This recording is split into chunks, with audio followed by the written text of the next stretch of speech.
Saskatchewan NDP once a new leader has been chosen. I was talking to my dad about this last night, and he asked me, "Did you go for a walk in the snow?" And I said, "Yeah, Dad, I went for a walk in the snow with the dog." And he said, "Well, did the dog have any good advice?" And I said, "Yeah, she told me to bow out. Said politics can be rough. Bad jokes aside, and that might be one of the things people don't miss from my time as leader. I'm incredibly proud to have been elected as the MLA for Saskatchewan Meili and to be the leader of the Saskatchewan NDP. To be part of this team of people who cares. People who care. This team of MLAs has worked so hard on things that really matter for Saskatchewan people. Standing up for action on overcrowded and complex classrooms. Standing for access to mental health supports, for good jobs to be created and kept in Saskatchewan, for investments in renewable power, for the things that would make a real difference in improving Saskatchewan people's lives. And we've done so at a time when the Sask Party has consistently put politics ahead of what's most important for Saskatchewan people. I'm incredibly proud to have been part of that work, and I'm grateful. I'm grateful for the support that I've received. The support, of course, first of all from Meili and Abe and Gus. Gus is 4. He's never known a life where I'm not in this role. And it's going to be a big change for all of us. I'm grateful to the people of Saskatchewan Meili for electing me as their MLA, and to New Democrats for their choice to have me serve as leader and to support me through my time.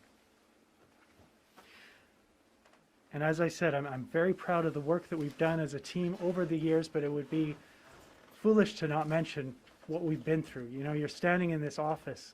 This office now will always have memories for me of that time when we were all sent back to work from home or work from our office and be alone when I had my son doing school out of here.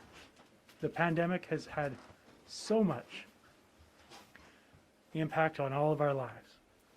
And I think about what we've seen from that first wave, when the Sask Party had instead planned to have a snap election and pretended the pandemic wasn't coming.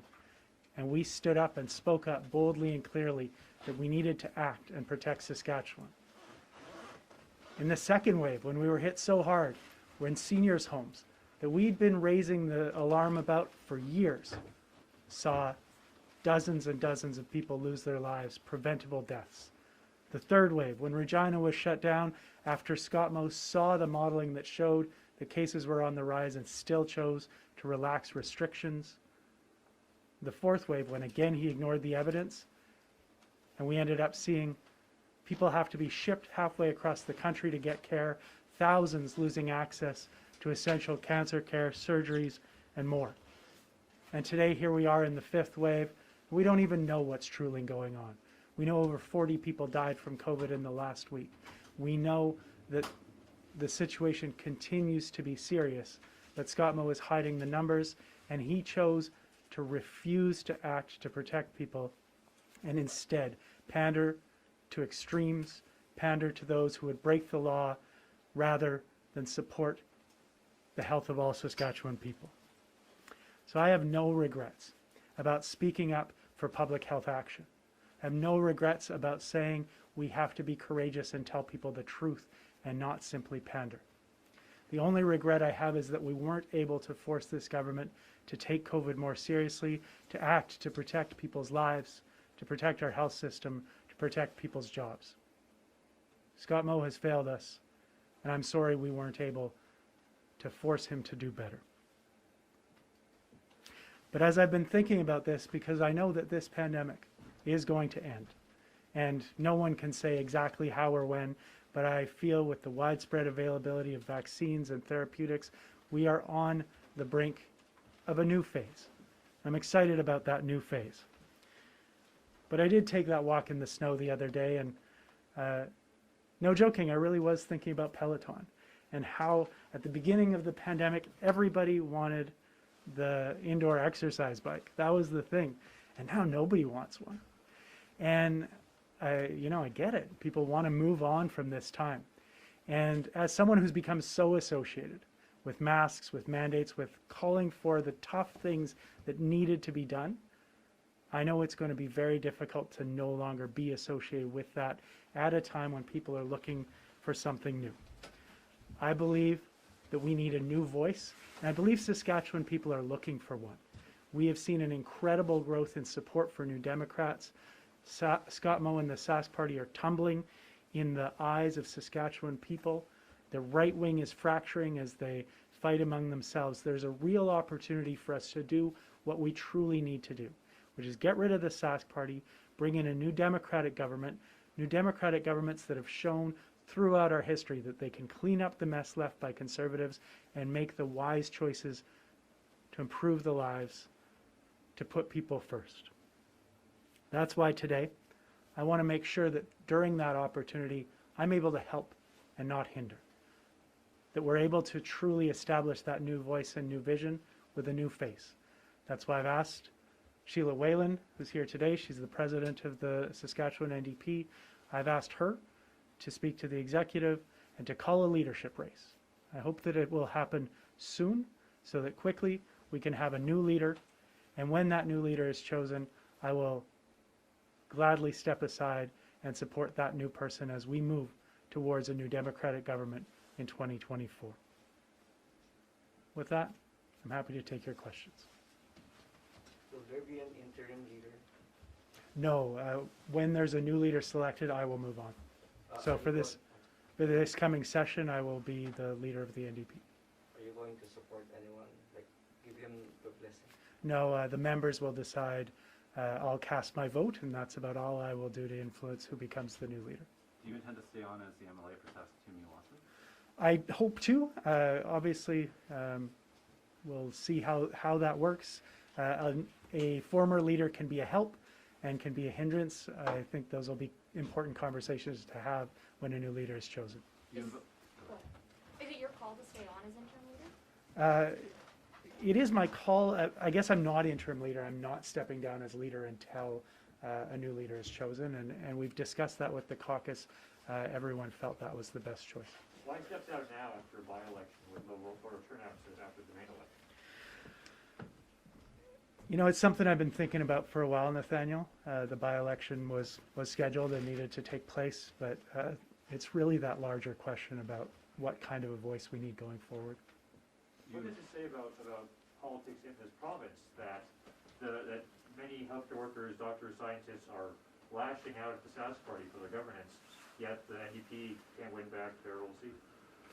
You know, I worry about the level of polarization in this province, and I'm very frustrated with a premier who has chosen to play very base politics when it comes to the pandemic. He's chosen to downplay the seriousness of the pandemic, to pander to anti-maskers and anti-vaxxers, and now to folks who are blocking our borders and invading our nation's capital. This is who Scott Moe has aligned himself with.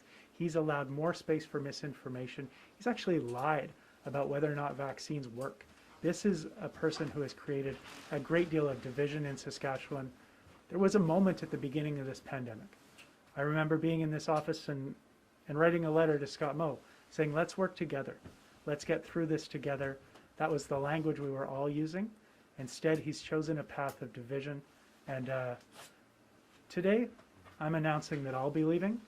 It is my great hope that Scott Moe will figure out that he's far past his time as well. He should not continue to be the premier of this province.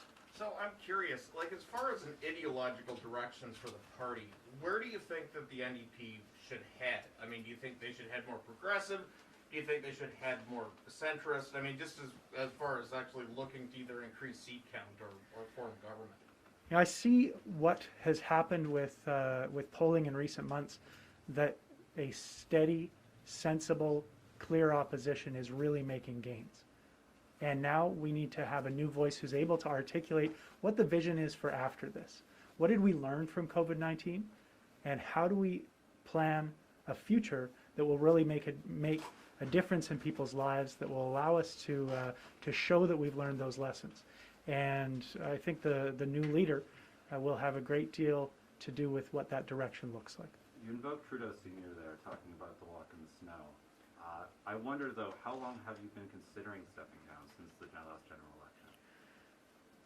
Most seriously in these last couple of months, especially as we look towards what I hope to be moving into a new phase in our relationship with COVID-19, and a need to be talking about things differently. Now that the government has a seat in northern Saskatchewan, what's your advice to them?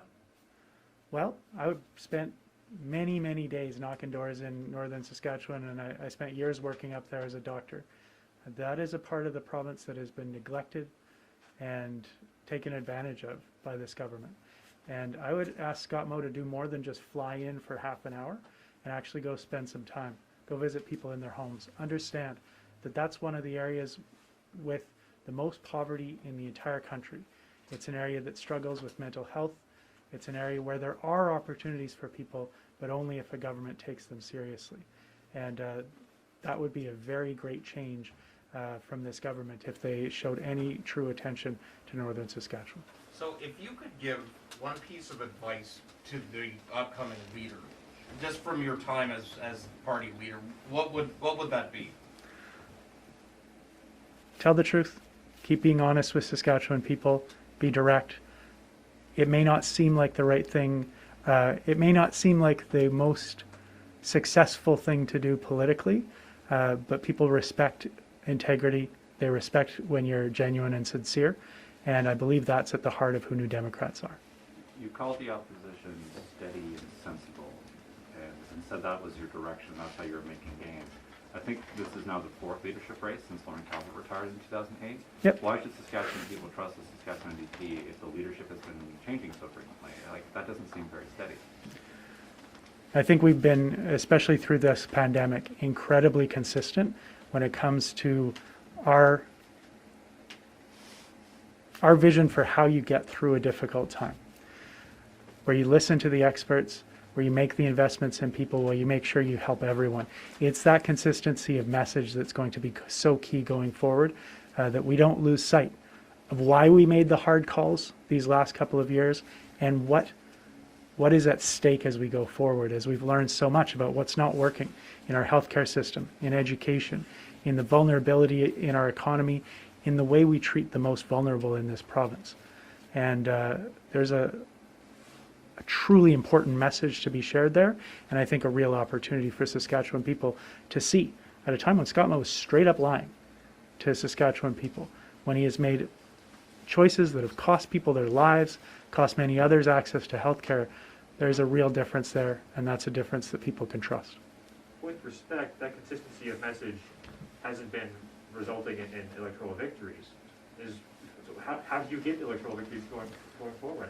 What changes that people will start voting for NDP? And what we've seen in recent months, and we've seen polls as recently as a couple of weeks ago that show us neck and neck with the Sask Party.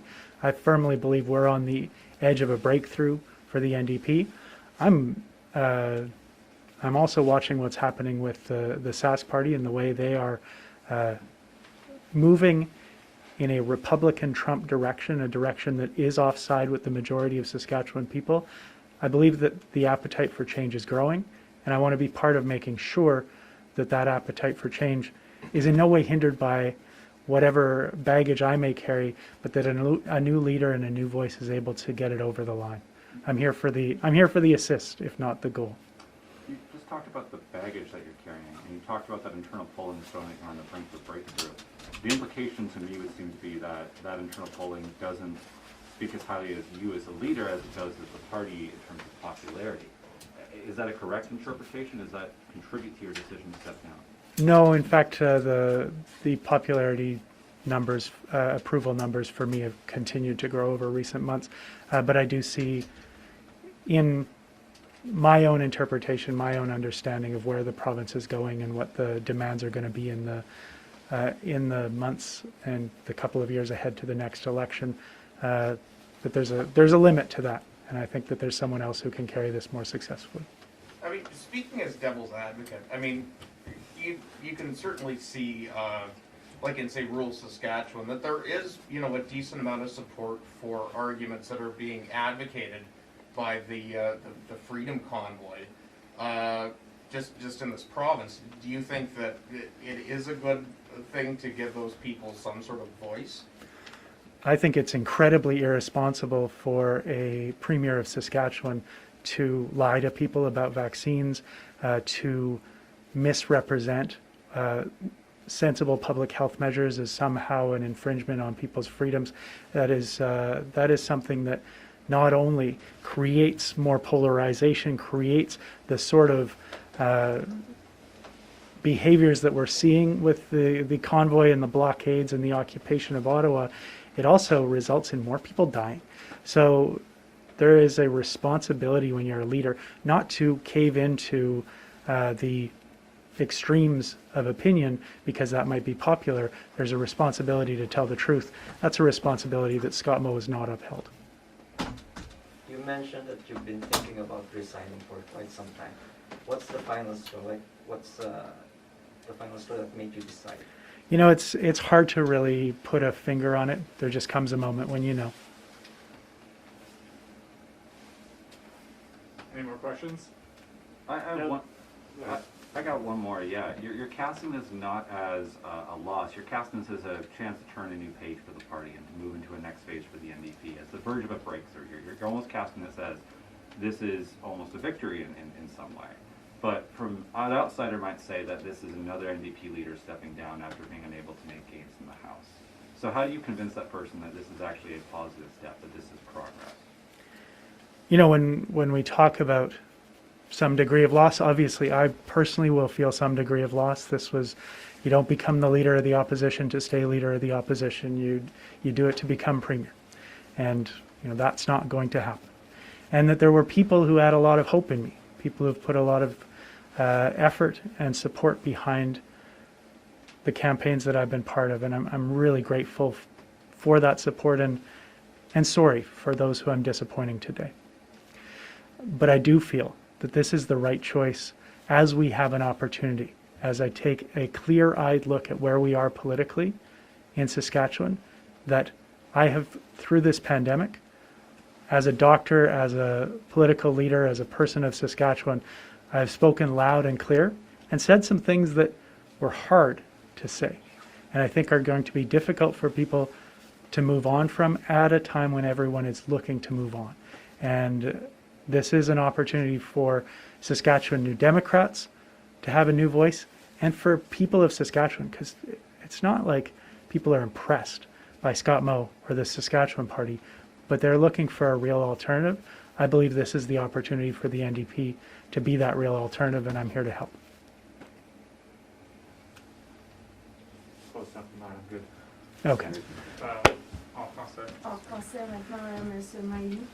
Pourquoi prendre cette décision aussi rapidement après la défaite dans Athabasca? C'est une décision que j'avais considérée pendant longtemps. On avait cette élection partielle qui avait besoin de se faire passer, mais ça, c'était surtout clarifiant. Ce n'était pas la raison pour la décision. C'est la décision juste en ce moment. Et qu'est-ce que vous espérez ou vous voulez que le nouveau chef apporte à ce parti?